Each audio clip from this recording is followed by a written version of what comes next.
You're listening to the AfterBuzz TV network, now the largest new media platform on the web, and your #1 source for after-show entertainment. Very good, Dean Johnson.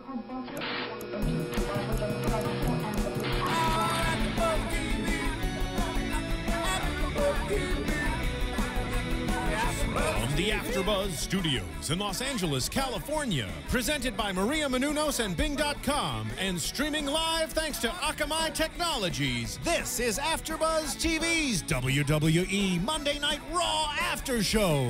We'll break down tonight's episode and get you all the latest news and gossip. If you'd like to buzz in on tonight's show, you can buzz us at 424-256-1729. That's 424-256-1729. And now, another post-game wrap-up show for your favorite TV show. It's AfterBuzz TV's WWE Monday Night Raw After Show. We're not fandangoing anymore. We're swaggering, baby. Here we go.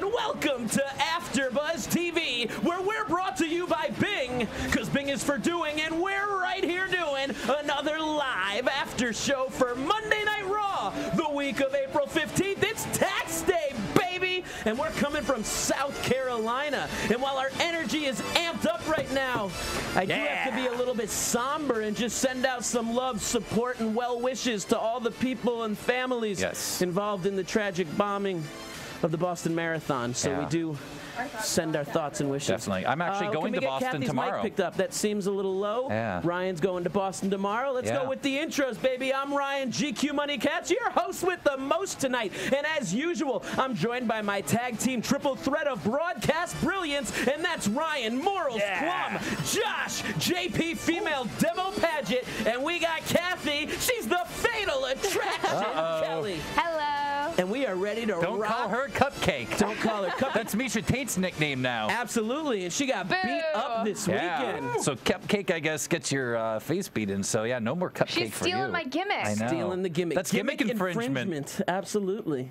It's a shame. Yeah. It's terrible. It happens every day. Getting a little publicity off of what you built for this last year here on these AfterBuzz shows. Riding your coattails to fame and stardom. You know, what are you going to do about it? Challenge her to a fight. Yeah. We can get well, physical. we know I would lose. we don't know that, though. I mean, I think we've learned about a new tough side to you. You saw me try to punch this weekend, but it didn't work out very well. Let's talk this weekend. We had some big wrestling events going on. You know, as usual. What's that? Morals comes in to wrestle. Are we about this again? As usual, gets beat up and loses kind of thing. Here he comes into the ring. He's got a nice little ring edge there. A lot of jaw jacking with the crowd here. Mr. Christian said I was looking jacked, which was very nice. And you started with some offense. I'm tough. But then here comes the drop kick, and now this is bad news for Clum. Second drop kick. Dr. Alchemy right there taking on Ryan Morals. Bulldog out of the corner right here. Oh, and it drills your head into the canvas. Clum, you must have been knocked out right there. I was not knocked out there. That guy's in much better. Just wait, just wait. Here. Crossbody, and that's it. 3 count, everybody. Clum loses again, as usual. Clum losing this one. Man, you got to just train even harder, Clum. You got to practice more. You got to get in there with those trainers, get to the gym, say your prayers, take your vitamins, and one day maybe you could be a winner and a champion like me. Because, you know, I, as usual, dominated in my Millennium Pro Wrestling. Of course, because every single time you stand in the ring, there's nothing but offense, right? I am a dominant, consummate professional inside and outside of the ring. Crap we have on up here again. I mean, and what a beautiful ring entrance I have when I come through there with charisma, with energy, enthusiasm, and intensity as I display my belt for the 200 or so people in attendance. Not in your tights. Telling everybody, because there's no reason for me to be in my tights, because the MPW audience is not worthy enough of a title defense from someone as extraordinary as GQ Money. I hear it. And then look, I hit a cheap shot. Hit the scrub, and then boom, the barrage of knees. Oh my God! Sets up the pump handle. Didn't even drop the mic. Didn't even drop the mic. even need to. Maintain control. I got to change the name because that was Wax the Stash, but now they don't have the stash. And here's what happens here. And then I get on the mic and I tell MPW that I quit. And I'm taking that championship home with me. And now watch this. This is kind of funny because I jumped the rail, but it wasn't secure, so I fall. But look at that smooth move. I caught the belt on my foot, brought it up into my hands. That's how good I am, Ryan Clum. And there we go. And that's how Millennium Pro Wrestling ended this weekend. I had a feeling we'd once again run into the GQ Money selective video editing that we run into every single time you and I have a show. Are you telling me I try to promote some sort of propaganda? I do think that. You know, I think you've been watching a lot of Battleship Potemkin for all you film majors out there.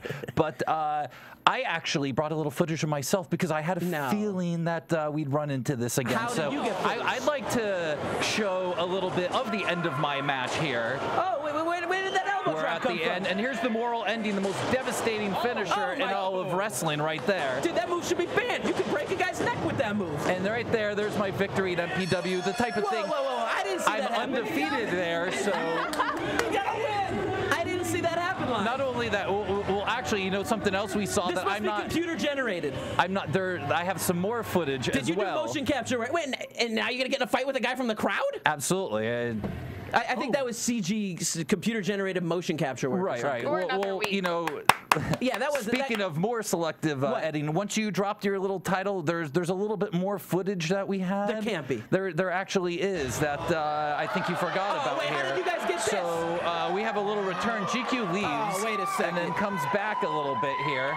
Oh, and there's Bo Cooper. And yeah, right. For all you people who keep hearing about Bo Cooper. Wait, Martin in the booth. You gotta pull. Wait. No. Keep rolling this footage. Oh my gosh, you could have split my eye. Keep watching this footage.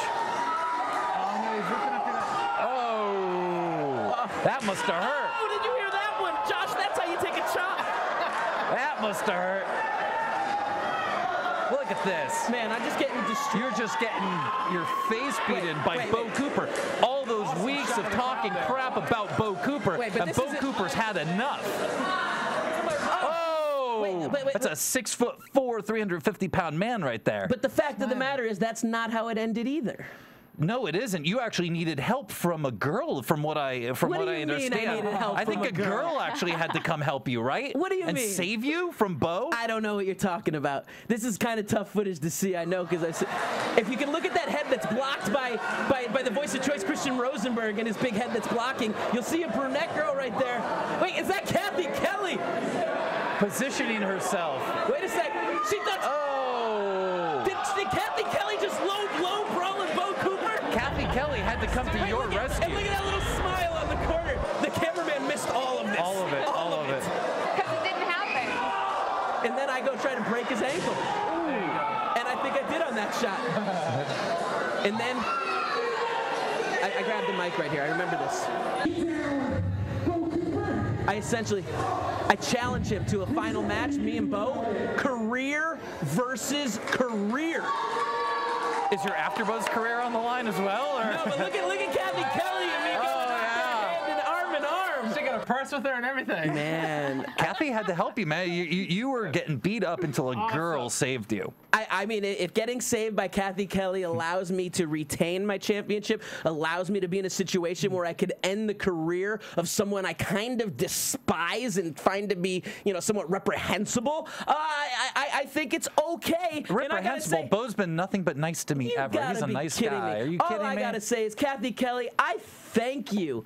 I appreciate what you did for me. I didn't do anything. It means the world to me. Cathy, how could you? Cathy turned heel this week. I can't believe you went heel. I didn't do anything. I think Cathy Kelley. There's no proof. Based on video evidence, you're right. It's kind of based on the crack shot camera team of MPW. But at the same time, I mean, I have a feeling maybe she'll accompany me. We'll see what happens and help me in this matchup. Let's get on to Raw, baby, where we start with the intro recap because it's two themes that matter tonight, and that's Ryback's unprovoked attack on John Cena and a statement from CM Punk. Yeah. We're going to find out what's going on with that tonight. But the first match of the evening starts with Randy Orton and Sheamus taking on the Big Show in a 2-on-1 handicap match. And this is interesting in my mind because this was the match that sparked the fan frenzy, the fandangoing fan frenzy last week. Right. And I was curious if that fan frenzy was going to continue at this week's broadcast. And it didn't. No. At all. No, the energy was sucked out of the room. Yeah, and CM Punk was on Ariel Helwani's MMA Hour today, and he talked a little bit about the crowd. They talked about that, and he said, as we had kind of suspected, that it was a little bit of leftover from the European crowd that was there from WrestleMania. So and they were really the ones that did it with their Olay chants and with all the... They're so amped up. Right, well, they do that stuff at soccer games, too. They're all the chants, so it's a very European thing to do. And that's why I'm happy that they're going to England. And Absolutely. Right. And talking about ECW territory as well, so that kind of solidified it. That helped it out. And talking about that European fan base, I mean, I know that one of our listeners, Stewie Palme, I think he was there. He's constantly tweeting, messaging, and saying he was actually part of that rowdy, raucous awesome. group that started he said the they got chants it all going. started. So how come he couldn't get an AfterBuzz chant going? Where was our AfterBuzz? AfterBuzz. Oh, where was our After- GQ money chant? Can you imagine if a GQ money chant had erupted? Stewie, come on, man. Next time. I assume if they I want our London fan base to get a GQ money chant going next time when they're in London. Look at that. I want a GQ money chant out there. Clum's asking for a chant from me. What a benevolent act. Yeah, after you're always to donate a cheer in essence. Well, it sounds better than Ryan Morrill's. You know, it's just GQ money. GQ money. In this handicap matchup, we saw an impressive show of strength as Sheamus was able to hoist Big Show up in the electric chair. Yeah, very impressive. That's 450 pounds. I mean, and that's not just like even that fireman's carry strength. I got some squat strength. Yeah. I mean, I could put some weight up on my back. But I mean, when you're actually holding them on your shoulders and controlling them and walking around the ring, impressive. We all know he's a strong man, but I mean, that was pretty neat. Yeah. Randy hits the rope DDT. Big Show's been taking some sick bumps lately. Yeah, we were talking about for the core strength of the Big Show to hold himself up in that position with just his the ropes and then Randy holding his head. Well, unbelievable We power. should play that game with Josh one day and have his feet on the edges of the table. Oh, yeah, we'll do it. I'll DDT him. right there on the floor. Yeah. Splat. Bloody floor here at AfterBuzz. It's okay, Josh. The hard you way. signed a waiver, baby. How's your chest doing? Yeah, Is it healed? Yeah. A week later. It should be good. 8 days later. You see that chop I took from Bo Cooper right that there? was rough. 3 of them. 400-something pound Bo Cooper with those chops. There's no marks, baby. That's a real man's chest. That's a man's chest. You're a professional wrestler, It's man. calloused, baby. It's calloused. Striated and calloused. After that DDT, Randy goes for the RKO, gets pushed into the ropes by Big Show. Big Show catches him around the throat. Sheamus comes in the ring, hits the brogue kick. Randy Orton locks a beautiful RKO. Once again, the bumping by Big Show. Yeah. I mean, normally you see the big guys, especially in certain moves like that, a pedigree, anything where you got to take that front face bump. They don't like to get a lot of air. They kind of keep it low. They keep it, with the, so they don't have to take that much impact. Yeah. Big Show went full parallel to the ground, awesome. vertical jump. It was an awesome looking RKO. And I'm sweating because I'm hot today. And I saw him recently interviewed. I think it was Wrestling with Rosenberg, which is it's a radio show. I think on the East Coast they do. Not Christian Rosenberg. No, different Rosenberg. But he interviewed Big Show and it was really good. Sal Big Show. Rosenberg. I'll bring my glasses and my shoes so that I have them. But he interviewed Big Show. Big Show kind of talked about being a big man and bumping, unlike like Khali, and he talked about that a little bit about how he wants to be out there bumping and being a wrestler, and how most guys his size can't do what he does. He's done which isn't kip-ups true. before, like Yeah, he's unbelievable. Whoa. Big Show's done kip-ups? Yeah. YouTube it. Back in the day, yeah, Paul I think White, so. Paul White, Really? Big Show, yeah. The guy's unbelievable. I'm still waiting for that moonsault He's that was incredible. hyped from his debut in WCW. Yeah, man. that's right. Still He waiting. never did that, did he? Still I waiting. thought he did, but I guess he never did. But this match, I thought it was actually a really good match. It was weird. I mean, it was a rematch from SmackDown, kind of left over did from a lot Raw. of that. That's what you guys were saying. They did a lot of that, and I just didn't get the point of this. It was just kind of like, let's move on already from I really this liked story. SmackDown this past week. Like, I mean, Raw was freaking amazing. amazing. Yeah. And then, like, that's how I'm going to set the bar as that every single week. And I just was disappointed tonight. And then SmackDown, I felt like was one of the better SmackDowns that they've had in the past year. You kind of were cowered in the corner today. You kind of weren't feeling the energy because of the I wasn't broadcast. happy with Raw tonight. I wasn't happy with the crowd from Raw tonight. I've made this point online. I've gotten involved in a bunch of She's also social not happy discussions. that a bet isn't being. I'm not even going to dignify that with a response. I will. That couch boy. When someone couch boy makes a bet with you, they should follow through with the bet. And someone should be here with an Indians jersey sitting next to me, but he's not. I know, and I miss you, Raven. Raven Welching Berry. I mean, we miss 2 weeks of Welching. Oh. Raven Welching Berry. Or Raven Travis Welcher. Yeah, Raven Travis Welcher.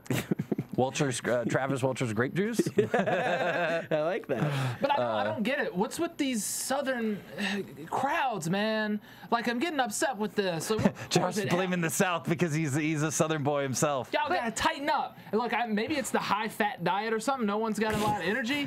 I mean, I don't know what it is, but y'all gotta tighten up, man. Y'all making us look bad. Especially the people in the front row. Like, it looked like there were people yawning in the front row. Right, You're in the front row of a Raw. I love Cathy just staring at the camera. So when I was having this debate with people online on some various Facebook comment threads and this and that, a lot of the people were saying to me, well, it shouldn't be based on the crowd to bring in energy. It should be based on the product. And I agree. Entertaining I agree with that in a way. There's a truth to the matter, and generally speaking, that's true. But as we all know, there are always exceptions to every rule. And based on what happened last night with the raucous crowd and the crazy chants, I mean last week, I feel it is a responsibility of every single wrestling fan that attends a live event to bring the energy, because it will absolutely be the catalyst to change, to spark a better product. No, I think that there are two people's responsibilities, or it's the writer's responsibility and it's the fans' responsibility. I mean, like, there are so many people. It's not, you can't just blame the fans. And it's the wrestler's responsibility too. In the end, the biggest problem is the writing and how it's presented to us. 100% the problem is the writing. If this crowd goes and lets the WWE have it with all these crazy chants, they're going to be forced to be in a perspective to write better content, because they're going to have to play up to what's going on with the audience, and they're going to have to do something or does it just show that it's boring? The fans are bored now, and the writing's terrible, and they're just like, we're not here because the writing is terrible right now. I mean, we say always complaining. It's not the workers I complain about. It's the writing staff. The writing staff is terrible. But look at the way that New Jersey crowd went against the writing from last week. The one match that was really the sore spot of the whole evening was the Orton-Sheamus match, and it was like, hey, instead of sitting there like a bump on a log, I paid my hard-earned cash on these seats tonight to take my family out here, and I'm gonna screw you guys. You're just gonna give me this match. I don't care about this match. They weren't chanting though because they were. They didn't care. They were chanting because they were excited. I think there was a lot of boredom too on that one. That was the match that they were making fun of the situation that they hated the match. Cashed in. That's awesome. But who gives a crap about this? Hey, let's keep having fun, guys. As saying, they were trolling the audience, and thus the "We Are Awesome" chants, making it about them. It doesn't bother me that the fans made it about them. I know a lot of wrestling purists say it's disrespectful to the wrestlers and the talent, and this is about the wrestlers and the talent. This is one of those situations where it's a bigger thing than that, and because of that, so if the fans are bored and they start letting them have it with these crazy chants, WWE is going to be forced to make a more exciting, better written product, because they're going to have to please those fans. And you could argue the other way, though. I mean, saying it's negative reinforcement. If people are cheering the entire time and giving that energy, then the creative could say, oh, well, we can, produce this mediocre product and people will still be okay with it. No, because of the style of chance of what it is, you can read what's going on. Like Randy Orton was pissed off last week. Let's bring up what might be a major, I guess we're a little off subject, but a major problem with the writing staff, which we were talking about, is the size of it. You have, 20 There's a lot of writers. Plus writers and on there's it. multiple teams. And we've even talked and heard from people who've been on those teams before. The problem with that is these guys are not trying to put the best wrestling show out there. They are trying to get their own bits on TV. Right. They don't care if Josh and I each are writers, and I have a bit and he has a bit, and his bit is better than mine. I'm not going, oh yeah, let's get yours and let's work on this. I'm trying to say, no, that's stupid. Listen to mine, because I I want my stuff on TV because I'm trying to further my career. I don't care about the best wrestling product, and that is the problem right now. You have a writing staff that does not care that there is the best product. They want to get their stuff on to keep their job. Yeah, that's the issue, and we're suffering for it. Us as fans are suffering for this. They've got to completely, I think, get rid of this like, oh, we're going to be Hollywood and have these Hollywood writing staffs. It doesn't work for pro wrestling. There's a reason pro wrestling's had small writing staffs or one-man booking teams and small booking teams throughout history, and it's always been successful. We see ratings dropping now. We see problem, and we're getting these giant writing staffs, and I think that's the main problem. There's also always booker burnout where you gotta change it up. You do, because you can't maintain good storylines every single week, multiple shows in a week, every single week of the year. It's just creatively you can't be on. Like, I mean, look at a great director who bombs on his second or third movie because he can't be on every single time. Well, I think that's a great thing. I always say it's not even just on their second and third. Like, directors have phases. Look at Martin Scorsese. You know, Martin Scorsese still makes great movies, but he made the best movies in the 70s and 80s, and he's not really touching those anymore. He had an era where he was great. Spielberg had an era where he was great. You know, you have these great times of creativity, and then, you know, you kind of burn out a bit, or you use the best of your stuff up, and then it's someone else's time. And the same thing is in wrestling writing as well. Moving forward in the broadcast, we go to a SmackDown recap where we rehash the action between 3MB, the three-man band, as they surround the ring, approaching Triple H. And this one is interesting because it looks like they're going to go attack Triple H, 3-on-1 situation. Oh, yeah, from SmackDown. This was really cool. And then the Shield comes in, and the Shield makes their way down the stairs, and then all of a sudden it's 6 people surrounding the ring. It looks like it's 6-on-1 against Triple H, when then the Shield turns, takes on 3MB. Yeah, we were actually chatting on the phone when I was watching this today. Hey, how about that? Yeah, this was really cool. This is what happened on SmackDown. So we go to a promo in the back with the three-man band, who actually called out the Shield for tonight's episode of Raw. Shield wants to try to steal the spotlight. It ain't gonna happen. And then Jinder Mahal says, we're the only three-man band that rocks faces. Yeah, I loved it. I loved it. So good we had to rewind that. And then Drew's like, well, we want the Shield to come down and give us a handwritten apology. But we don't get the Shield's music, because instead we get... Dun, dun, dun, dun, dun, dun, dun. These guys are the Shield, or not the three-man band, are such a great jobber group. As you said, you think the best jobber faction of all time? Maybe the best jobber faction of all time for right now, and I think they're. You know what's great about them? They're jobbers, but they have this personality. As you said last week, they're the right type of jobbers to be, because they could go forward. They could all of a sudden start winning. Losing doesn't matter. It doesn't. Winning and losing right now doesn't matter. You can flip the switch whenever you want, and they're just an entertaining group. And if they really start to get over, all of a sudden they start to win. It's fine. So Brock's at the top of the stage, makes his way to the ring, and cleans house. Sends Slater over the top, sends out Jinder Mahal, picks up Drew McIntyre, hits him with the huge F5. Slater's going to make a move, trying to kind of stalk back into the ring to attack Brock. Tries to get away, turns around, but Brock, with cat-like reflexes, slides out onto the bottom rope, hits a huge clothesline on Heath Slater on the outside that popped everybody. We had to rewind that. How quick was Brock on that? And then I think Josh came in late, actually, and saw it on a later recap when they showed it again in the broadcast, and he popped on the same thing. Huge clothesline. Brock goes and grabs Heath Slater, picks him up for the F5. We're sitting there like, where's he going to F5 him? They're just sitting there on the outside. F5 on the safety barricade, crashing Slater's legs, knees, shins, whatever across it. And I'm sure everyone here at AfterBuzz was going, what's going on in that room? Because we were screaming when that did that. It was a huge bump. And twice. The bump's so nice, he had to do it twice.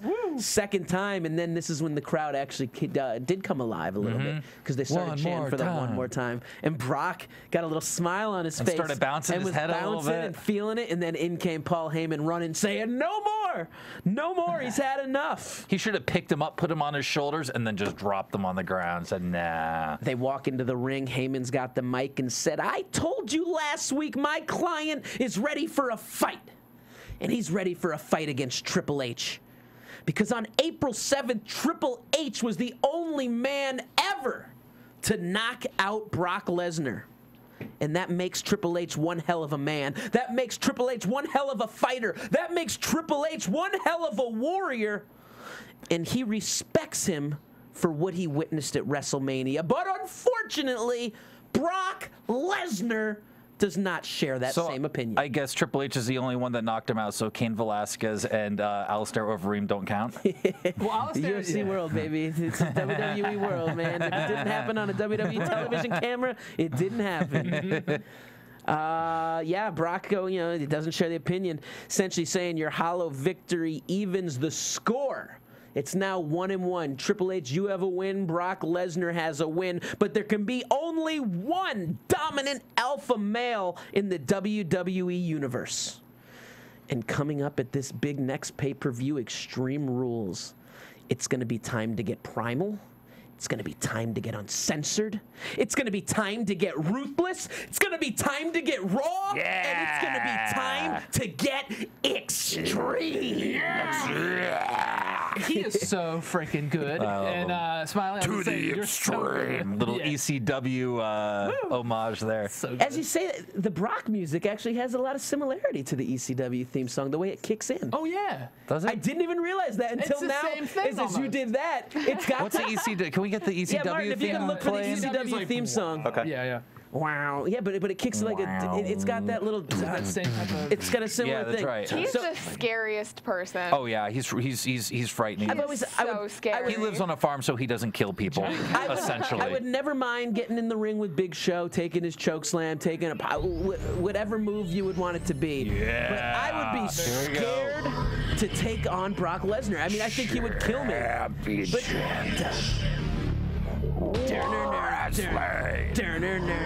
it's similar. There's a similarity. It's different. It's not the same, but yeah, a little bit. It was definitely it's a bit of a marching, but when he would march down to this thing, even in the WCW, ECW invasion, it was awesome. This music would kick in, Paul Heyman just marching down to the ring. Heyman wanted to explain what it means to go to the extreme, because Brock versus Triple H will be an old-fashioned, down and dirty cage match. Yeah. And he's got 2 words for you. Challenge issued. Mm-hmm. What will Triple H's response be? I think it's going to be, I'll take that match. I think he's not going to want to do it. What do you think? I can't imagine Triple H is going to say yes. Kath? Yeah. Is Triple H going to take that match? Is Triple H going to win that match? Or is Triple H going to fall victim to the power and punishment of one Brock Lesnar? I'll be like, why do you keep getting to choose the stipulations? My turn. No. My turn. Sledgehammer on a pole. Again? Well, because we get the rubber match. 2 out of 3. It's a rubber match. Because it's one-on-one in the feud. Yeah. My initial thought was, this is Cena Punk again from last year. Yeah. Like, I just feel like it didn't go over that well at WrestleMania. I think people actually thought it was one of the stronger matches. Really? It was one of the stronger. And that just goes to show you what WrestleMania is. It was. I didn't think it was one of the stronger matches. It was a good finish, though. I mean, it was a really good finish at Mania, but the match was okay. I think the match is where they started to lose the crowd, actually. Mania, that one is when they killed Mania. They didn't kill Mania. It was a great finish, but they had to follow Punk. WWE is always involved with Make-A-Wish. 35 Make-A-Wish families from 14 states and 5 countries were at WrestleMania. Obviously, that's on WWE's dime, I would assume. So that's pretty cool about that. Yeah. Oh, yeah. They do so much great stuff with that. I mean, you can say anything you want. We can crap on the writing staff and do all that. But the amount of work they do for kids and for charity is amazing. It really is. They do so much. United States Championship matchup. Kofi Kingston taking on Antonio Cesaro, who comes to the ring with the yodeling entrance. I love it. I missed a week that he started this. Yeah, he started that, I think, on Main Event. And he hasn't been doing it every time. So now you got this going on, the yodeling. I'm pretty entertained by it. I like it. It's really odd. It's annoying. It's great. It's great because it's so annoying. But it gives Cesaro a little spark of personality, a little kernel of charisma. And I don't know anything about yodeling. It seems like it's really bad. It seems like it's bad yodeling. I don't know if that's bad or good. Well, you know that yodeling's involved in one of the best Prices Right, mini games ever. Is it? Cliffhanger. Oh, yeah. I think you would go Plinko, Cliffhanger is probably how you'd go on like the favorites. And they have games. like yodeling championships every year. He's it's doing big a over pretty there. decent yodel because you have to hit different octaves. All I don't know anything about yodeling. I wouldn't say his voice sounded great. Do you follow yodeling? Do you follow the yodel a little bit? I love that he's doing that though. It makes him more like it makes me remember him more. Like, I feel like I haven't seen him in the last, like, 2 months, even though we probably have. The only thing you remember about him is that he's an awesome wrestler, but his personality doesn't stick. His overall presence doesn't maintain. Nothing memorable which isn't other bad, than good matches. Absolutely. Very true. And right, that's not a bad quality. But I don't think his personality is all that bad. It's just they haven't done that much with it yet. Does he need, like, a manager or a mouthpiece or something? They put Oksana. When I originally got offered my deal a year and a half ago, I was really trying to push for getting down there quick. And when I originally grew the mustache, it was because I wanted to manage Cesaro. How about this then? Heyman's got a new feud. Cesaro with Heyman. How awesome would that be? Not bad. I don't know. I mean, that could take him to another level. I don't like it when managers manage like Too 6 many people. See, okay, that's the old I completely disagree because when I grew up, Bobby Heenan had like 6 guys. So he'd have a guy or 2 in the world title hunt. He'd have a guy or 2 in the tag team title hunt. I don't mind like maybe 3 tops, but I feel like I don't know. Back in the day, almost every heel had a manager, and you had maybe 4 or 5 managers, and they weren't even factions. Stable. There were stables. The Heenan stable. And so Slick had his stable. Right, but the wrestlers wouldn't cross over. It's not like So Heenan had there would be deals when they would actually once in a while guys out here. They would, but like Heenan would have the Islanders and Andre the Giant and Mr. Perfect, but. Mr. Perfect wouldn't come out with Andre. They weren't associated. Right, they wouldn't come out together. They wouldn't come out together. They were both associated with Bobby Heenan. But they were separate. Right, because they were different clients. Yes. It was just like they shared a manager. Just as a manager and agent would have multiple clients Absolutely. in the normal world. And personally, I loved those days. I want them to go back to those days. Always having that third person out on the apron to do stuff. Storyline gives you so many more options. I just don't like Heyman with more than CM Punk and Lesnar. Like I think that may be too much to give Heyman because Heyman's and I think I agree. Heyman's so big and so strong, and now has 2 of the biggest and best guys. But Bobby Heenan had all the top guys, and that was kind of one of the things. If you were with Bobby Heenan, you immediately went to the top. You were immediately a Bobby Heenan guy, and it gave you a certain clout. And I think Paul Heyman's kind of got that thing. You can start putting guys like a Cesaro with him and elevating them just because they're with Paul Heyman. They'll elevate. I think he's got what Bobby Heenan had. I know it elevate him, but I don't think I feel like too much of a good thing will ruin it. We need to get you watching some 80s wrestling and see what it was like back then. It could definitely elevate him, but it's still not needed. He can be elevated in many other ways. I'm sure there is. I don't think Cesaro needs a manager. I mean, just a few months ago, before Elimination Chamber, he had that huge anti-American gimmick, and he worked really well. They gave it to Swagger, though. When Swagger came, it was like you had to stop doing that. He's a good talker, but he's not necessarily someone you want to hear talking. Exactly. He's good. He's solid, but he still has a boringness to him, and that could be the accent. It could be the slower delivery because of him trying to enunciate some words and be clear. And is there a good foreign manager we could put on him who's like a good former talent or somebody who's an agent in the back? Telling you, I ran into that guy in the Swiss Alps, and I saw money. I think I can come in representing him, man. Styles Monroe? I think Styles Monroe needs to make an appearance. I think so. Now, the match that was happening, though, between Kofi and Cesaro was pretty awesome and probably the highlight of the night. Yeah, best match of the night, easily. This is going through. Kofi goes for trouble in paradise, misses it. Cesaro hits the sky high into the European uppercut. Just always brutal every time it's seen. Kofi goes for SOS, actually hits SOS, thought it could be over. 1, 2, 2.5, but no, reaches for those ropes. That was cool. You popped huge for that. You popped huge. I thought it was over right there, and they definitely got me. Once again, goes for trouble in paradise, connects, but Cesaro rolls out of the ring. You can't win a match, or at least win a championship from the outside. So he brings him back in. Cesaro in the ring. Kofi Kingston up on top. Goes for a crossbody, but the strength and power of Antonio Cesaro, who catches that crossbody, turns it into a tilt-a-whirl backbreaker. This guy is beyond brawny, man. I mean, he's just powerful. Yeah. Powerful. Amazing. Best match of the night. Easy. I mean, way best and it continues. So this is all awesome stuff. And then Kofi goes for his springboard and gets caught into the neutralizer. But no, the neutralizer gets countered by Kofi Kingston, who reverses, rolls over the head into a sunset flip, rolls him, and starts a series of false finishes, 2 counts and different little quick exchanges that were phenomenal. Finally, Kofi grabbing the leg of Cesaro, pulling him up and over, hits trouble in paradise, and out of nowhere, 1, 2, 3, we have a new United States champion. I like it. I like it. Cesaro will never be held down by the U.S. Championship anymore. Well, maybe he can go on to bigger and better things. I mean, we could say we don't necessarily like a loss for him, as we're always big fans of the guy. But it was an 8-month run. He had the title for 8 months. Long run, great opportunity for Kofi. They didn't do enough with him with it, I will have to say. Kofi's been on the back burner for many months. And I like this they did a small little interview with him right at the end, and I like that because it made it feel important. Josh Matthews went up to Kofi, asked him how he's feeling about it. I just feel like the title change was so anticlimactic.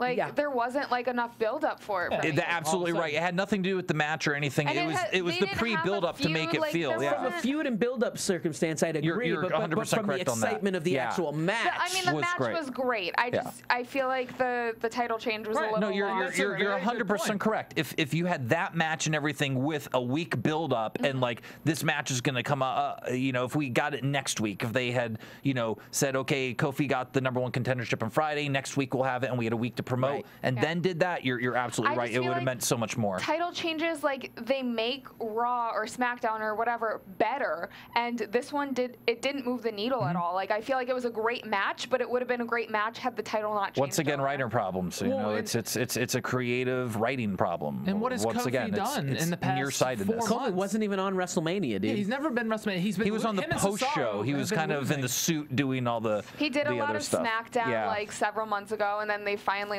did a few things after that Miz feud. It all went downhill for him. He kept losing to Wade Barrett. I think he's really good. Kofi's great. Kofi's amazing. Great. I'm so glad that he won. But exciting to watch. Storytelling wise, what did Kofi do to earn this title shot? He beat Cesaro on Friday. For #1 contender. That's why I said he beat him for the #1 contendership, so that's fine. Just like Cathy said, he needed promotion, though, so don't do it this week, do it next week, and use this to promote it. And tonight's broadcast was all about a recap of what happened on SmackDown, it seems. It was either the same matches or just the follow-through of what happened. I'm glad that they're trying to make SmackDown a better product. But it just, like, you needed to use your recaps better. Like, I don't know what it is. There was just something off. SmackDown's always kind of been known as the wrestling show. SmackDown, overall, over the last years, always is known as to have the better matches and be a bit more of an entertainment show. But everyone always says that it's like the. Well, it's the B show. It is the B show. But I feel like a lot of times it is better. The past month and a half, 2 months, it has been so much better. Yeah, it can be. It's been so much better, and I think that's because they're crossing people over and they're paying more attention to it. Well, you also have another very big thing is it's 2 hours as opposed to 3. The third hour is killing Raw. It's brutal. I knew this was going to happen when they announced it. Yeah, it's the same thing as Nitro. They used to run 3-hour Nitros in the beginning. I was trying to be the on the WWE fan wagon right there, saying it's going to work. It's going to work. It's a money thing now. It's all it is. It is brutal, man, because they start with this great momentum that first hour, and as brutal for us too. No, but as watching it, like it's that hour-and-a-half mark where we go, this just took a horrible turn for the worse because they're on fire, and instead of going home to your final segment, engines stop firing, cylinders drop, and we're freaking stranded on the side of the road, baby. To the place where should be going into your main event. We got another hour to wait to the main event. And they're utilizing their time so poorly. I mean, after this match, we go through a whole commercial break, come back to show a match that we watched last week. Right. So we didn't watch the Raw after WrestleMania. Let's talk the commercial break because we got a commercial for a brand new Mankind DVD coming out tomorrow for all that Mankind. Looks really great. The life and career of Mick Foley. Love Mick Foley, especially at that phase of his career. Had a lot of influence on me and getting into my career. It meant a lot to me. So go pick up that DVD tomorrow. And as we go into hour 2 with the Dolph Ziggler recap, I remind all of you listeners and watchers to head on over to iTunes where you can go check out all of the shows we have to offer. Go search for AfterBuzz. Once you see AfterBuzz TV, you'll see the Raw logo. Head on over there, rate, comment, give us 5 stars, tell a friend. It only takes a minute. And after you've done that on iTunes, head on over to YouTube, youtube.com/AfterBuzzTV. Find the Raw playlist, and then you can watch us in all of our, well, at least in Cathy's beauty.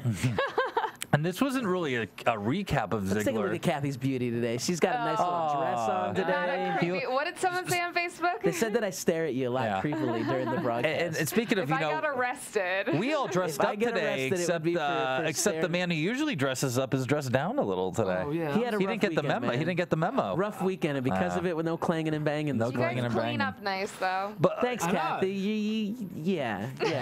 Right back at you. Right back at you, kiddo. Let me just say quickly. though. This Ziggler thing was not a recap. They actually just replayed the entire thing from last week. And that's, I mean, I'm gonna give him a pass on that. Though. I am too, because it was such a big moment. I agree with what Josh said in that everyone watched that match.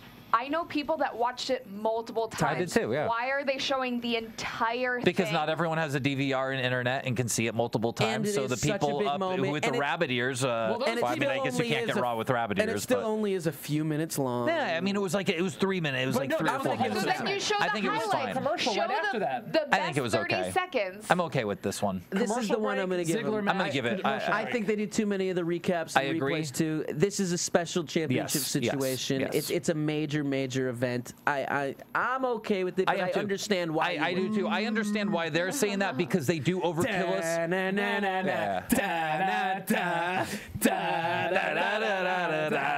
not supporting that. I don't like his song and I don't like him. Don't make swaggering a thing. Swaggering is not a thing. Kath, they're right. They do too many of these recaps, so it's a bit boy who cried wolf, and we see it all the time. But this one time, I think it was okay. It's just with everything else, it is a lot. Dolph Ziggler is standing in the center of the ring with AJ and Biggie Langston, grabs the mic and says, "How could I top that? There has never been a world heavyweight champion as charismatic, flamboyant, and athletic as me." You were kind of shocked by the flamboyant statement, Kathy. You were like, he's flamboyant? It's an odd choice of words. I'd call him flamboyant.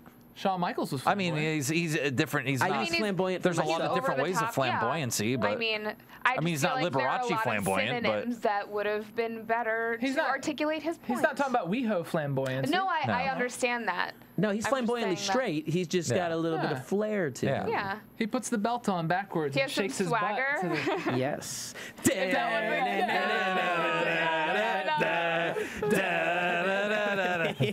Showing off is what you do when you're simply better than everyone else, and I back it up every single night.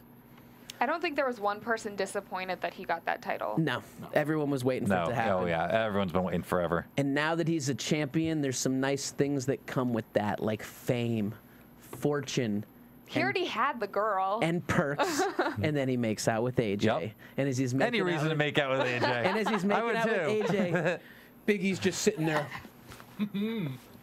And Big E's upset. And I'm telling you, if you lead this into a storyline where Big E's been with AJ the whole time and it was just a swerve to get the title on Big E, I'd love it because he's having to sit there and watch his girl make out with Ziggler. That's not his girl. I think it would be a great storyline. Can we pause for a second? Can you imagine camera that? work tonight was a little bit shoddy. Whenever they showed Ziggler's belt, there were a couple times when it looked Kathy like they went a little bit package. too far to the left, and it was like a Big E crotch shot. It's tough not to get a Big E crotch shot with those little It was really awkward. I'm just saying. He didn't have his My Little Pony with him though. He's got to. They should put that on a necklace, and he should wear it. He should have to wear that. It Absolutely. would be awesome. Well, here's what happens. The mariachi music kicks in. We get a little fiesta party music, and Alberto Del Rio, along with Ricardo Rodriguez, makes his way to the top of the Titantron stage. Are you okay with the music now? Then we said it last week. It's definitely grown on me. It makes me feel happy. Okay. Makes you feel smiley? It does. And as Del Rio is kind of limping around on the stage and entranceway, AJ's in the ring making fun of the limp, and it was pretty funny the way she was doing it. Yeah. ADR on the mic and says, "I want my rematch, and I want it right now." Arriba! No, that's Tito, sorry. But then it doesn't happen because Vicky Guerrero comes in with an excuse me and says, "Hurt or not, Alberto wants a rematch, and he's going to get one now." I don't get why Ziggler was all upset about this. The man's got a busted up wheel. And Del Rio's excited, like, yes, I get to fight him. It's like, dude. Well, Ryan explained that when we were in the room. He was, go ahead and give you. He's the baby face. He's the baby face. He's the hero. He's supposed to come down and fight against all odds, you know, when he's going to overcome insurmountable odds, overcome injury, overcome putting his body on the line and doing what's needed. He's in that position to do the rematch right now. Well, guess what, though? Because that rematch doesn't happen right now because Zeb and Jack Swagger. Where's the music? Where is it? No. They come back. Where is it? Kathy wants it. I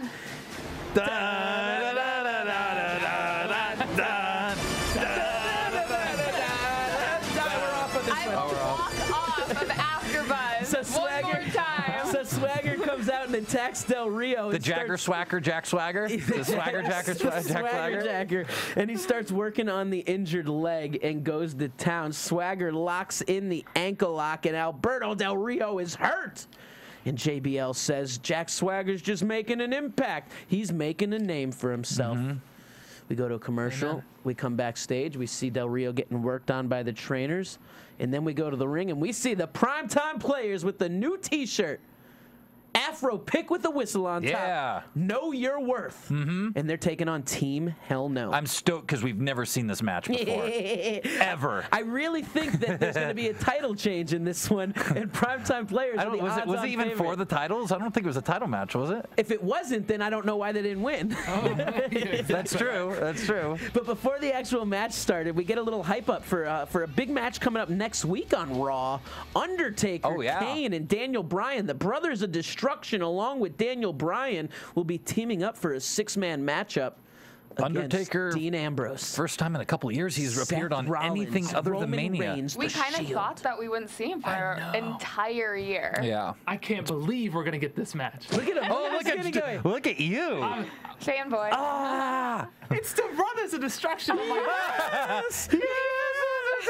I mean, to face it, out of all tag teams of all time, that is the epitome of tag team strength. No one can touch the Brothers of Destruction. I don't know. Demolition was pretty awesome. Demolition. I mean, if you were going to say Road Warriors. Here comes the axe, and here comes the smasher, the demolition, walking disasters, pain and destruction. I can't remember the Brothers of Destruction would decimate those guys. Titus O'Neil had an impressive standing fall-away slam in this match as he tosses Daniel Bryan over his head without going down, Razor Ramon style. But this was all about Team Hell No. Choke slam on Darren Young, flying headbutt by Daniel Bryan. Team Hell No getting the win. And then they do a good job of getting the crowd fired up with a little yes, yes, The crowd was loving it. Yeah, they were. It was a decent match. Simple enough for that country crowd. It was a good match. We've just seen this a billion times.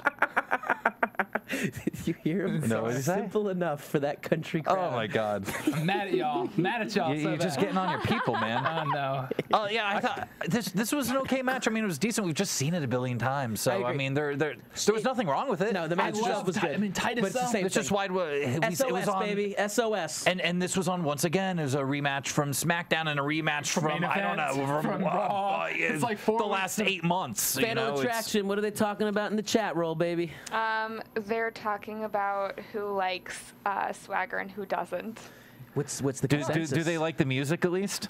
Are people going to start swaggering and sending swagger jacking? It's 50-50. They some people like that, and some people say that they're going to leave if you do that. How many people are in the chat right now?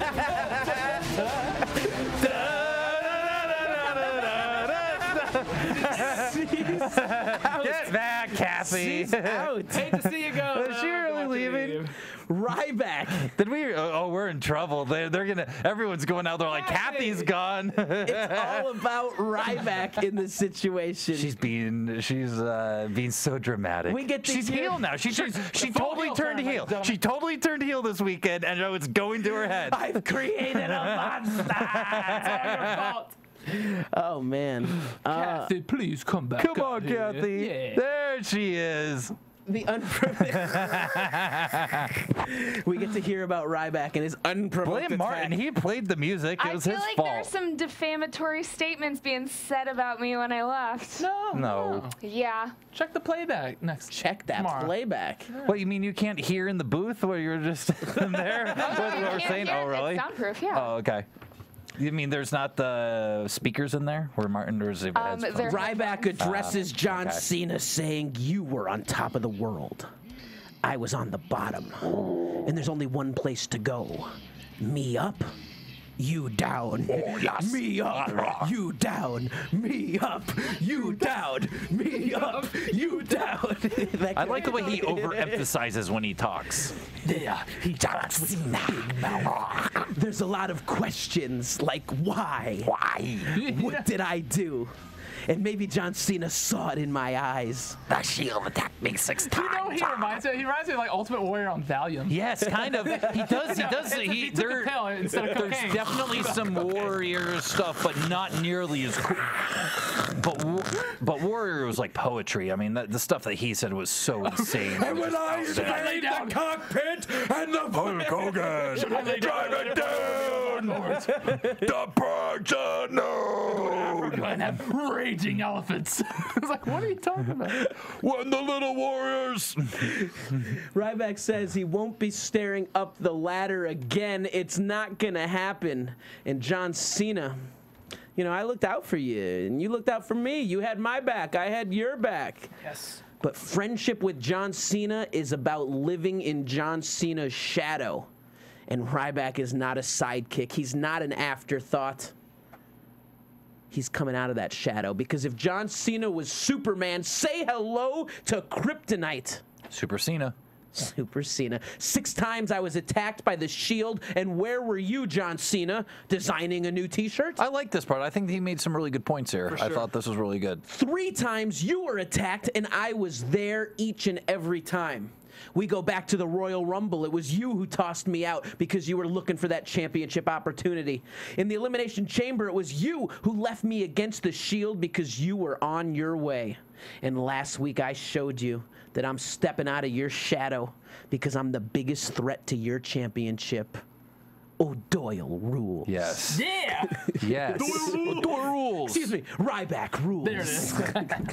I'm so glad they mentioned the Royal Rumble. Yeah. I thought that we were going to get something from that in January. You know, him just being pissed off. Like, dude, why'd you...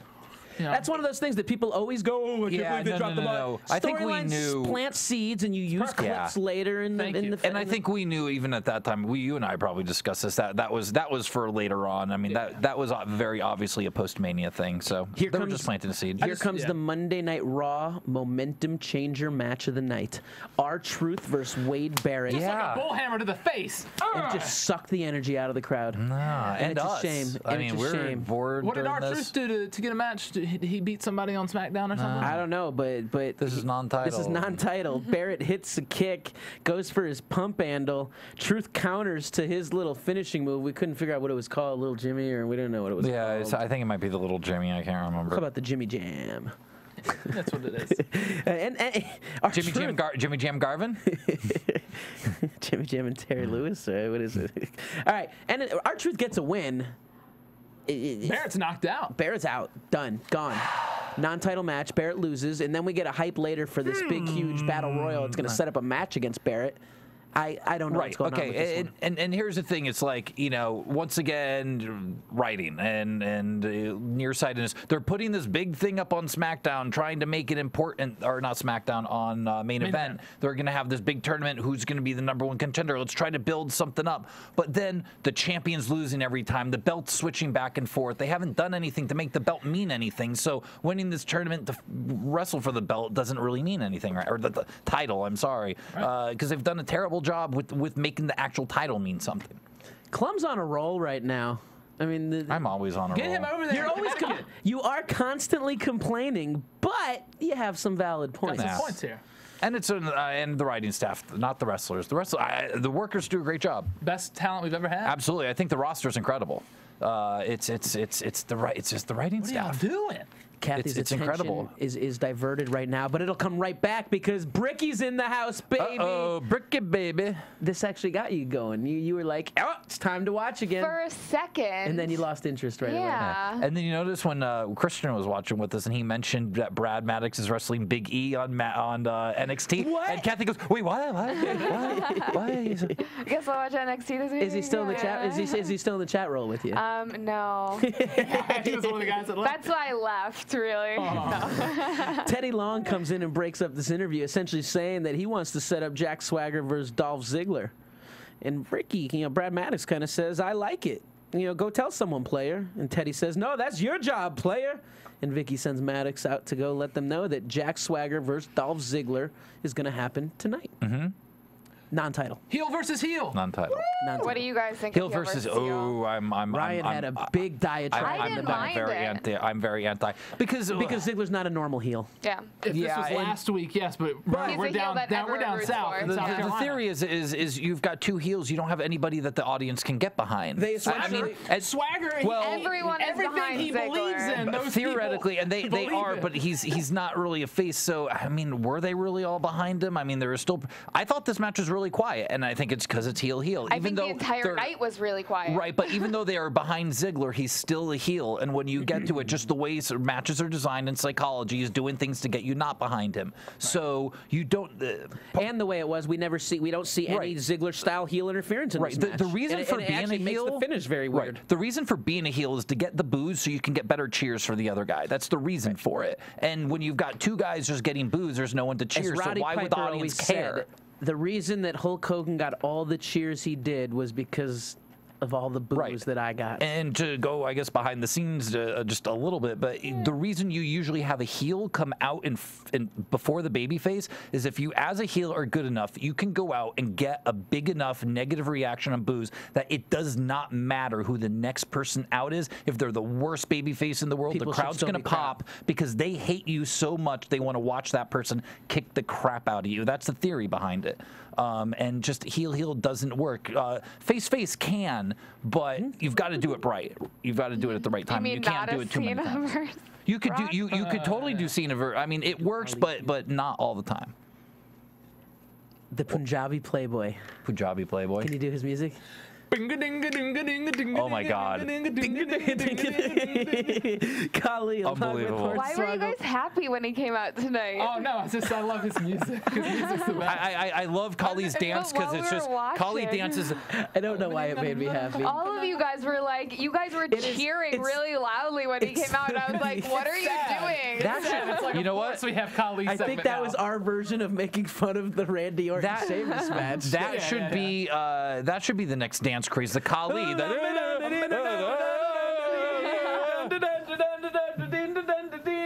It's good, man. I love it. Everyone up. Everyone up. Oh, believe.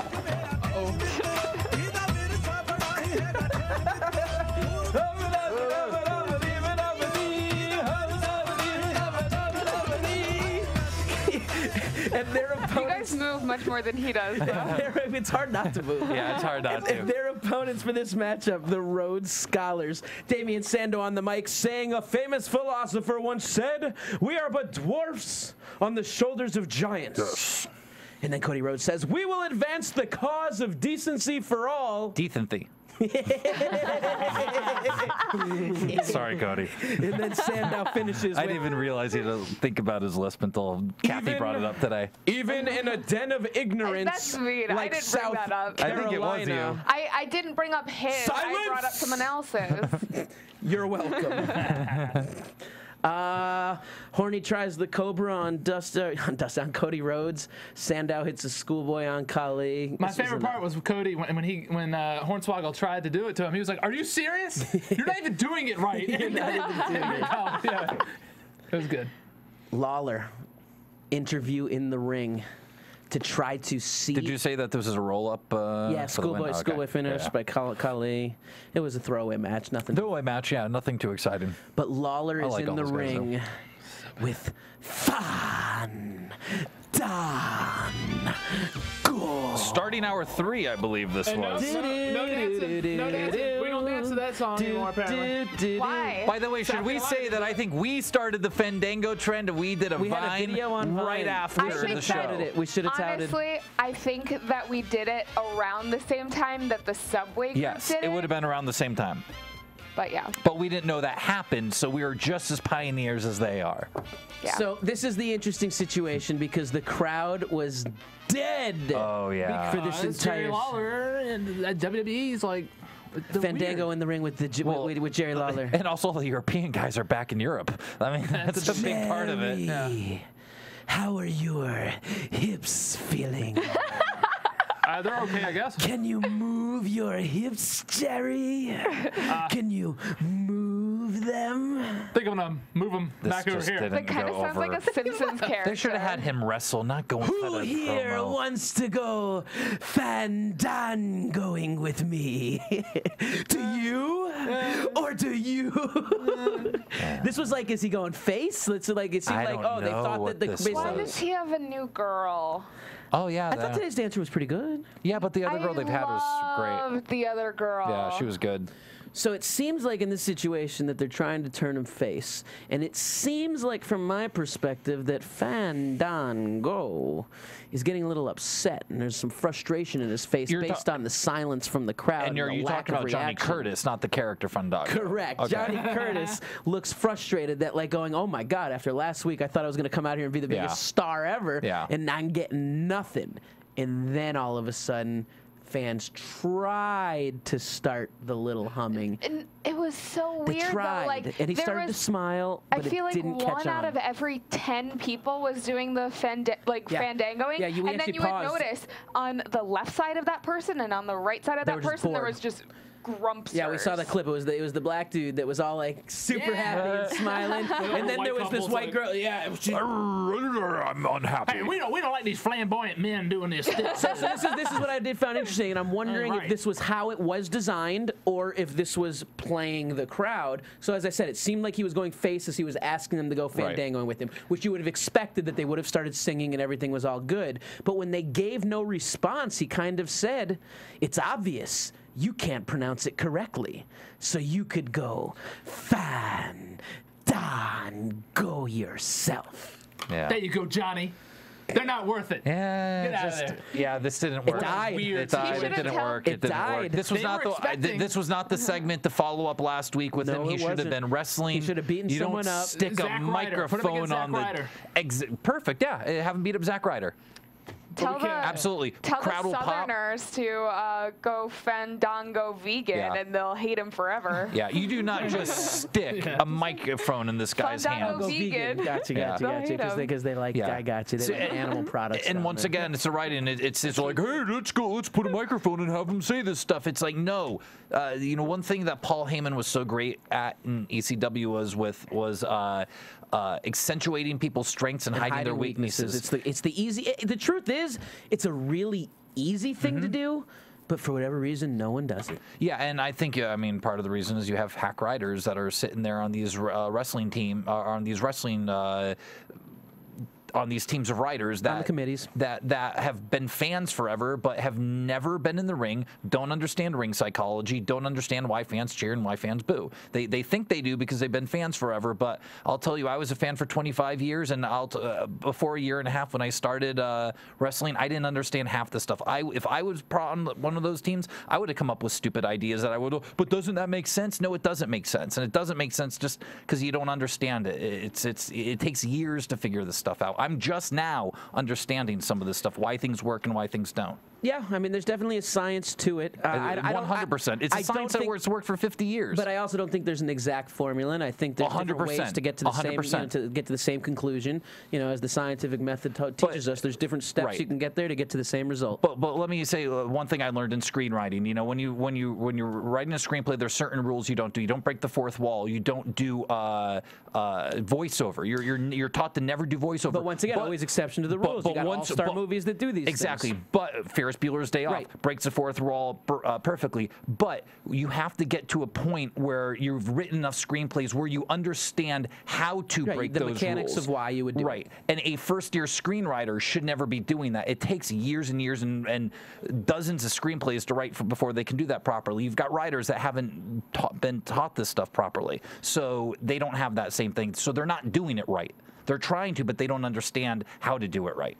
Striker in the back with John Cena. John Cena responding to the Ryback package saying, Ryback, I'm not hard to find. And in fact, I'll make it even easier because I'm going to go on out to that ring tonight, and you're welcome to come find me.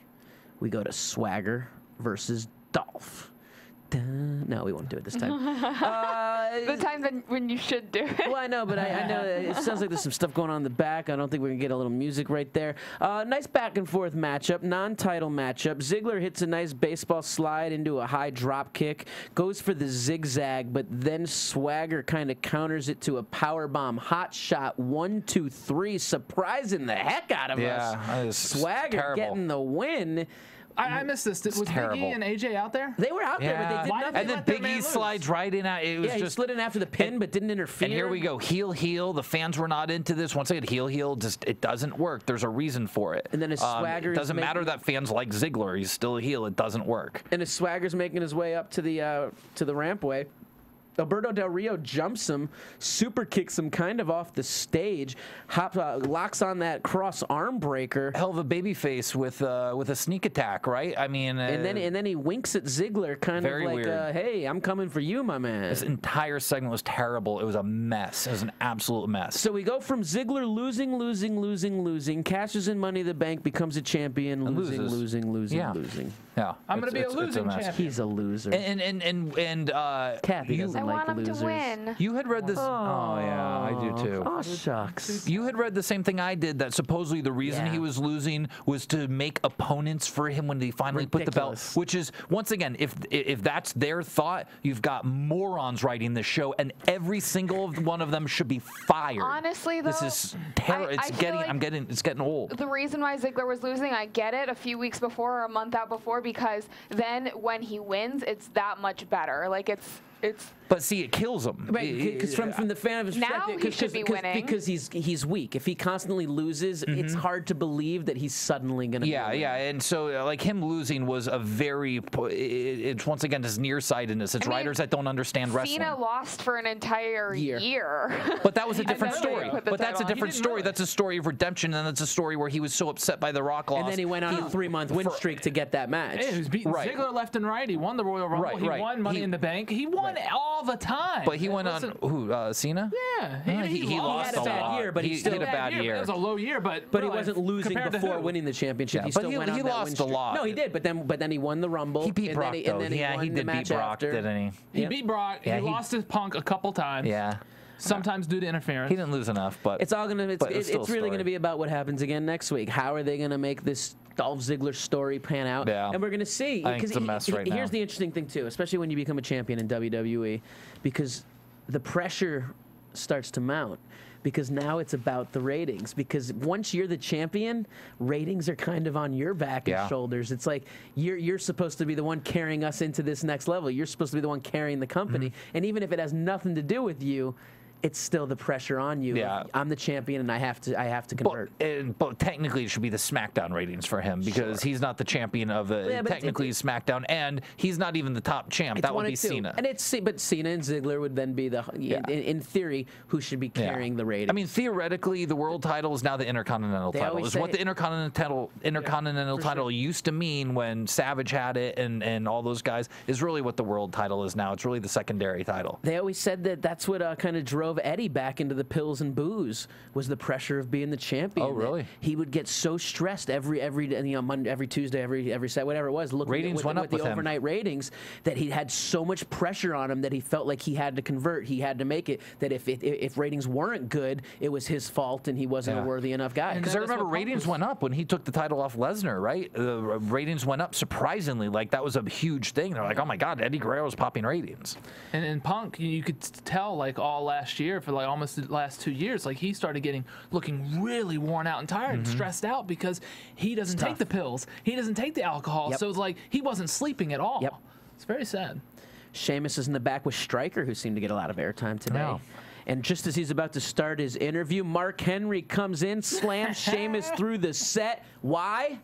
Because that's what I do. Yeah. Once again, shades of SmackDown. He beat up him. Yep. He did the same thing on SmackDown. And the commentators are left asking, what is Mark Henry's issue with Sheamus? It's Mark Henry just has issues with anybody. That's what he does. He just beats people up. That's what he does. Best commentary line of the night by far. CM Punk and Paul Heyman to the ring. Punk on the mic going to respond to his loss to The Undertaker. For 434 days as champ, I couldn't enjoy the ride because I was always looking around the corner for the next challenge. I always wanted more. I always wanted that superstar like The Rock. You know, I wanted to defeat him. And then I wanted to go for something even bigger than the WWE Championship, and that was The Undertaker's streak. And then he kind of quiets up, and in his silence, the silence ignited the crowd. The crowd starts getting fired up. The crowd's getting excited. They're feeling what's going on. They want to hear what CM Punk has to say. But then CM Punk hugs Heyman and walks away. Lost his smile. Like Shawn Michaels of old. Yeah. That's what I said. He's lost his smile. That was so sad. There's no sparkle in his eye. Broke my heart both times. Broken heart. How powerful is that to not say anything and to have good. like? It's a good moment. The Heartbreak Kid, CM Punk. Yeah. CM Punk's about every time he steps up, he shows why he is the best in the world. He's amazing. And we're left wondering what's going on. Did he just walk out on the company? Did he just walk out on the promo? Are we going to see more of him on SmackDown, Raw next week? No. What are we going to hear from CM Punk? Will we see CM Punk? Is CM Punk just gone? An effectively written segment because it makes you tune in to find out what will happen next. And an effectively written segment that my guess is that CM Punk had a lot to do with. I'm sure he had a lot to do. Well, if you notice, his segments are always good. I'm sure he sits down because the guy understands psychology, understands writing. He used to, if you watch his documentary, he talks about when he was in OVW, he would sit there with Paul Heyman and learn how to time out shows, and he'd help out write shows, and he understands how wrestling shows are supposed to be written. And so his segments are always good. I'm sure he has a piece to do with, has something to do with it. Teddy Long and Booker T in the back. Booker T frustrated with Teddy Long. Man, you need to consult with me. You don't know what I'm thinking, dog. Essentially upset of the fact that Teddy Long got involved in making that matchup between Ziggler and Jack Swagger. They've been teasing this for a while, the Teddy and Booker split. Like, Teddy's starting to get a little big for his britches. In the ranks. Yeah, he's like, because we know he's been SmackDown general manager, like, almost to the point, like, he wants to get his job back. Trying to set up a coup d'etat. I think so. I think there's a little bit of something going on like that. Booker T ends up saying that Dolph is going to defend his World Heavyweight Championship in a triple threat match against Jack Swagger and Alberto Del Rio, but we don't know when that's going to happen. No, I think it's on I think it's SmackDown. Or Extreme like I think I read.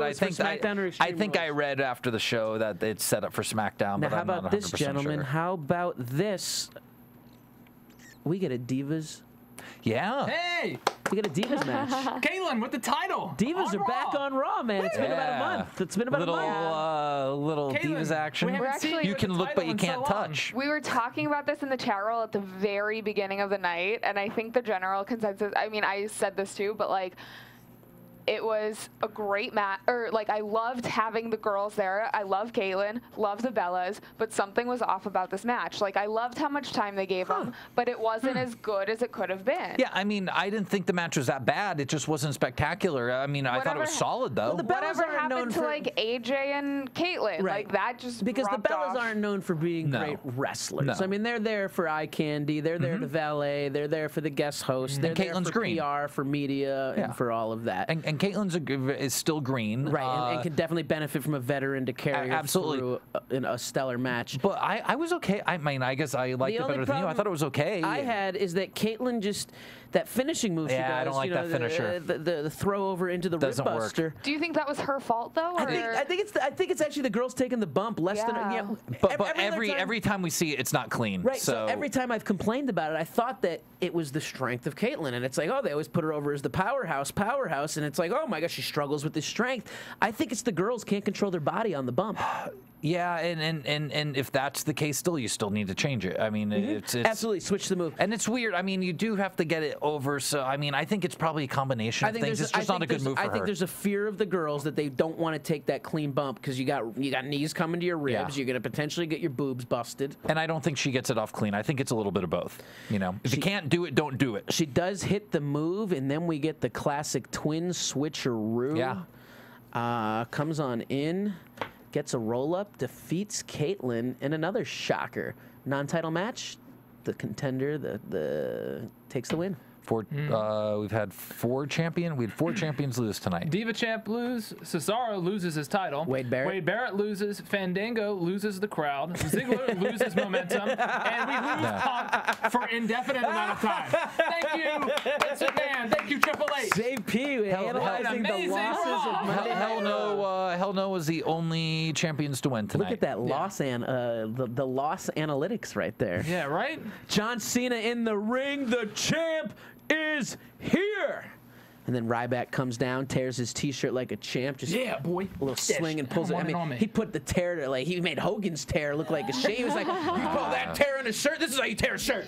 And just pulled it right off. Hogan did it with drama and class. I love the way he go to the camera. No one's better than Hogan. That was amazing. Did you ever hear as a kid the term that they were breakaway shirts? Yeah. Oh, they're pre-ripped. Well, not just pre-ripped, but they were like breakaway, and you could supposedly it was like a Velcro. Yeah, no. There was a term that people would be like breakaway shirts, and I don't know how. No, they just be cut a little bit, and you just rip it. Yeah, absolutely. I just remember as a kid that term that you heard about Hogan's breakaway shirts. You had Ted DiBiase's breakaway pants. Ted DiBiase had the breakaway pants. Yeah. Here we go. One of my favorite wrestling themes of all time. Prayers and eat vitamins, brother. Mike Rotunda and Barry Windham came out to this song at WrestleMania 1. Cena's in the ring and he tells Brock, "You waited until my back was turned to knock me down. And tonight, you made the WWE Universe sit through a highlight reel of excuses. And frankly, it was boring." And he only said that because the crowd was starting to chant boring towards him right there. And he says, "You try to make it like everything that's happened to you is all Cena's fault. You knocked me down once. Do you know who you're dealing with? I've been to war with Randy Orton, with Triple H and HBK, and I've called them friends. Friends are something, but the championship is everything. And I understand what you did, Ryback. I just didn't like how you did it. You're missing the space. You're missing 2 things right now. The space between your ears and the piece between your legs. So why don't you do something? And I say this week, you make a move and see if you have what it takes to earn a championship shot." I thought this was a really good promo by Cena. He's always solid. As long as he's not corny. When he's not poo poo caca Cena, he's great. And with that build and with that intensity and with that anticipation building, Ryback breathes heavily, snorts, looks into Cena's eyes, turns around. Wuss. What are you doing, Ryback? Ugh. This is the Ryback. This is the Ryback. This is the Ryback. Friggin' writers. So upset. It just made him look weak. It's stupid. Every night, Stupid. Why are you walking away, man? You can take. This is the moment where you start. Attitude Era, man. We just start fisticuffs. And he looked like he was about to Hulk out too. They build this whole thing. They do this great promo, and then he walks away because the Shield is coming out, and the writers don't know how to get around it. Oh yeah, I forgot about that. The Shield came out. It's these stupid writers creating the purple bridge to get the people across the river because they don't know how to do it any other way because they're. So the Shield comes down, starts stalking Cena, surrounding the ring as Ryback's on the rampway, kind of blocking that 4th side. Ryback's just chilling there. The Shield attacks Cena, and as all this is going on, Ryback says, "Hey, this is what's going to happen. I'm not going to do anything about it." The Shield hits the triple powerbomb. Ryback leaves. That's how we go off the air tonight. Yeah. You have them start beating each other up, have the Shield come down and start beating up on both of them, have Ryback push one dude away while the other 2 are beating up Cena, and Ryback just goes, "No," and walks away. And let the 3 of them or never put Ryback in the ring. I mean, because you have to get him away from Cena, so don't put him in that position. Ryback doesn't want to fight. Ryback wants a championship match. Yeah. Ryback. That's why he walked away. He needs to feed. Ryback wants a championship match. He needs to feed? He's a monster. He's like a vampire that needs to feed. Okay, maybe this is a different Ryback who's lost his confidence from losing at this is Mania. just what this was. You don't back down. They needed Cena. Right. The writers needed to get him out to get the Shield down there, so they just had him walk off because they didn't know how to do it any other way. It's hack writing. I'm mad that the Ryback Henry thing just ended. Can we pull up the CCC graphic? Yeah, go ahead. Yeah, we got a new one. A new one, not the one that you showed me at your place. Oh, he doesn't have. Oh, okay. Wait, what's going on? Hello, as Martin leaves the booth. It is someone's birthday. It's our engineer's What's going on? His 29th birthday. Yes. You don't look a day over 28. Oh, thank you, Cathy. You were so sweet. Cathy made me an excellent cake. And if you want to see it, do we have the picture up? I don't know if we have the pictures up. I don't think we have them. But you should follow Cathy on Instagram and Twitter. Here, can you see it? And follow all of them. And you can go see hold it up to one of the cameras. Yeah, we'll hold it up to the cameras. It had a marzipan wrestler. In my likeness. That was very tasty. Super tasty. I ate his head. I ate his leg. Excellent. I had a pretzel steel post. I had some licorice ring ropes. Yeah. I had some white cake, some cookie, a little marshmallow in there. That was delicious. I think we should do a little sing song. And we go with a little 1, 2, 1, 2, thanks, 3. guys. Do another one. Happy birthday to you. Happy birthday to you. Happy birthday, dear Martin. The engineer. Happy birthday That's my wrestling nickname. you. All right, Follow Chops. on Instagram. Take Thanks, a guys. picture. 29 chops. 29 No. chops. Well, this is where I make my exit. 29 chops. Okay, what's Cathy doing? Are you going to chop me? Okay. Oh, are you gonna? Oh, come on, I'll let you do it. We're gonna teach Cathy to throw some chops. We'll have to. Look at Josh. He's foaming at the mouth He to wants chop to me. chop so bad. Because Josh always gets chopped. How about this? I always get How chopped by about we wrestlers. chop Josh 29 times for Martin's birthday? Yes, that sounds like a great idea. I like that idea. I'll return to the booth because you guys are talking about violence and it scares me.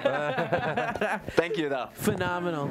Love and a shout out to our engineer Martin and his 29th birthday. 1984 for show. 84 for show. Yeah, boy. Quick math. 84. That's how we're leaving Raw. Is Everyone we go loses. off the air. And the fans, yeah. Man, I'm gonna bring it, man. Everyone's got to bring it. The writers got to bring it. The crowd's got to bring it. The wrestlers got to bring it. So I mean, I think the wrestlers brought it The today. wrestlers The have to wrestlers bring it. always Always bring bring it. it. Always bring it, dude. My complaints are Absolutely. never about them. They work so hard, and they have an amazing roster. They don't use enough of the guys. I mean, that's they have a lot more amazing guys than we even see. as we wrap this up and before we go off the air, I spent some time last week putting together a little production for my Championship Wrestling from Hollywood show. Oh yeah. Where I work as the Voodoo King or the Voodoo Shaman Rixelplix. So I created a little music video, and if I can indulge you guys I've seen this. and get your opinions. So scary. That's Chaos. That's me, Rixelplix in the mask. This is the Gonzo Bomb. This is the most vicious- scariest move in wrestling. It freaks me out just watching people take that. Anytime I send that to like a friend back east, they're like, no way would I do take that move. Chaos is sick. I've got a long history with him. We've kind of done something different with this voodoo thing. It's kind of, the crowd's responding to it, so it's been fun and enjoyable. You But guys here we are go. together in XPW, right?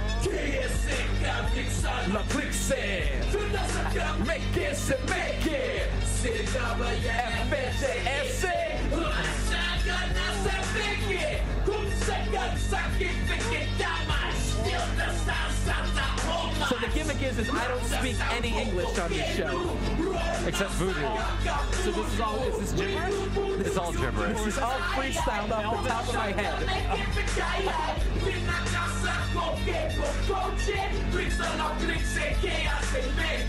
It makes it really fun to do promos because I don't have to plan anything. I just go out and I'm like, Zenese Kafese Gifu Mikifinakasa. You're just speaking in tongues. Absolutely. So the translation would be there is the big boot to the gonzo, but you know. Now I make fun of one of the wrestlers, Mikey O'Shea. So you actually know what you're meaning. Yeah. You just say, What's that you smoking?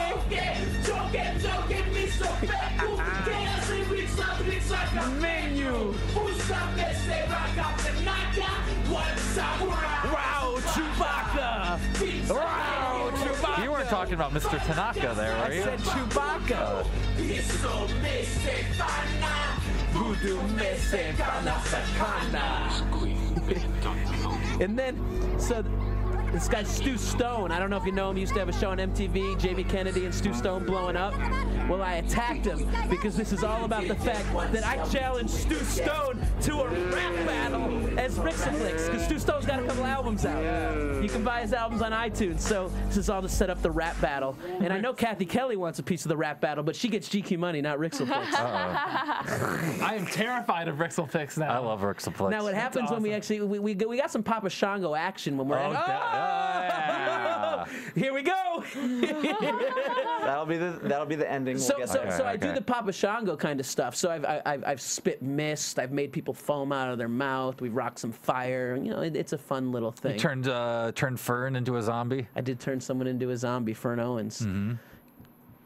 But that's nothing compared to the damage I'm going to do to Bo Cooper. Uh-oh. May 18th. He deserves it. You better hope Cathy Kelley's with you because, I mean, it seems like she's the one who got the big shot in on Bo, not you. Hey, you need Cathy to help you take out Bo. I It's your secret weapon. appreciated the assistance, but it's not that I needed the assistance. It helped. I ain't going to deny.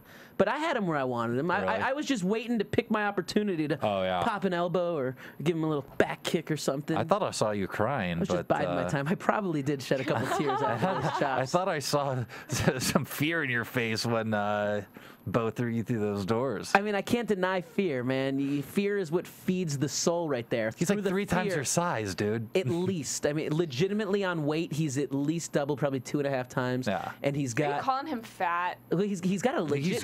He's a big... Yes, I am. He's Bo's fat like what? and he's disgusting. Bo's like, what, 6'4"? He's got almost a full foot on me, not to mention almost double my weight.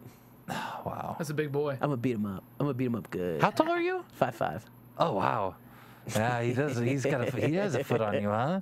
Yeah, man. Wow, you're so dead. I'm not dead. You're so dead. I'm so good, Ryan. Oh my God. I'm so good. I can't wait to show footage of this one. I'm gonna have to pull out. I don't even know. Are you even gonna be able to do the show anymore after Bo's done with you? Are you? I'm gonna talk pull anymore? moves out of my arsenal that will blow the minds of everyone that sees what I do. What's your little finisher you hit on Brett Walters there? We saw on that. Well, it was wax the stash, but I don't have the stash. You're not gonna get that on Bo Cooper. No, that one I can't do to Bo. But I can rock some submission. I can rock my broken arrow. Are you gonna? Is Josh gonna have to be in your corner now too? Hit some, I think is that your next weapon? I'm there, man. I got you. I got my AfterBuzz crew having my back. When is this? When is this gonna be? May 18th. My career. The day after my birthday. Awesome. My career will be on the line. Josh Padgett, Ryan Clum, plug away. What you got going on?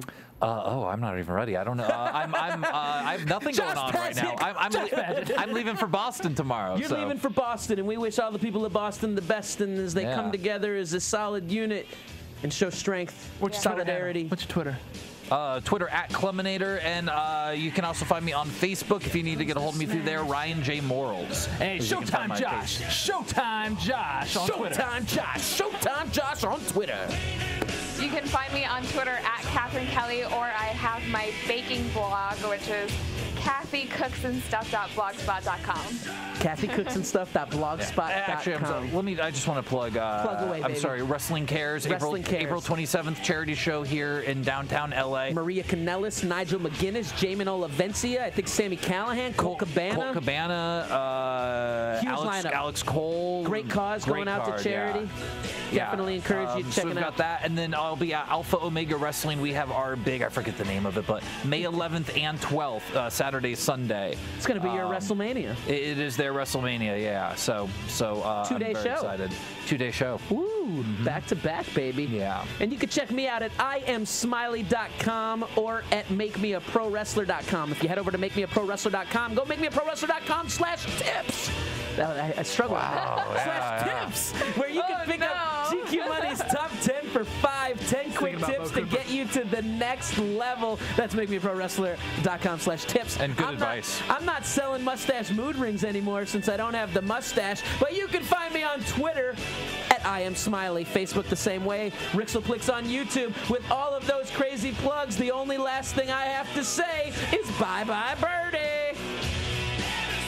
From Bing.com, executive producers Maria Menounos, Kevin Undergaro, Phil Svitek, and the entire AfterBuzz TV staff, we would like to thank you for listening to the AfterBuzz TV network.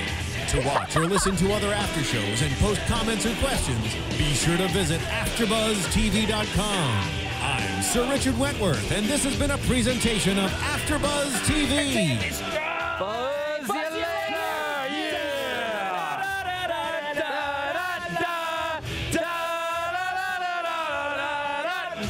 Yeah!